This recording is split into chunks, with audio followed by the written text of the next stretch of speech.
अमरावती जिल्ह्यातल्या मोर्शी तालुक्यामध्ये 63 वर्षीय इस्माने गळफास घेऊन आत्महत्या केल्याची घटना गुरुवारी सकाळी आढळून आल्याने एकच खळबळ माजली होती।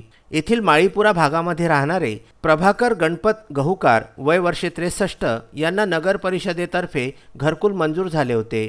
घरकुल मंजूर झाल्यानंतर नगर परिषदेने दिलेल्या पहिल्या टप्प्यामध्ये प्रभाकर गहुकर यांनी घराचे अर्धे बंद काम केले होते। पावसाळा तोंडावर आला असतानाही घरकुलसाठी मंजूर झालेल्या दुसऱ्या टप्प्याचे पैसे न मिळाल्याने ते आर्थिक विवंचनेमध्ये सापडले होते। त्यातच घराचे अर्धे बांधकाम करताना नातेवाईकांची उसनवार पैसीसुद्धा झाली होती। याच विवेचनात असताना त्यांनी अर्धवट बांधकाम झालेल्या घरकुलामध्येच गळफास लावून आपली जीवनयात्रा संपविली। याबाबतची माहिती मोर्शी पोलिसांना मिळताच मोर्शी पोलीस घटनास्थळी दाखल होऊन पंचनामा करून त्यांचे शव हे शवविच्छेदनासाठी उपजिल्हा रुग्णालयामध्ये पाठविण्यात आले। मोजक्या लोकांच्या उपस्थितीमध्ये हे अंतिम संस्कार आटोपण्यात आले। त्यांच्या मागे पत्नी, 2 विवाहित मुली व 1 विवाहित मुलगी व मुलगा आहे। विदर्भ न्यूज करिता मोर्शी येथून संजय घारपवार व दत्तराज इंगळे यांचा वृत्तांत।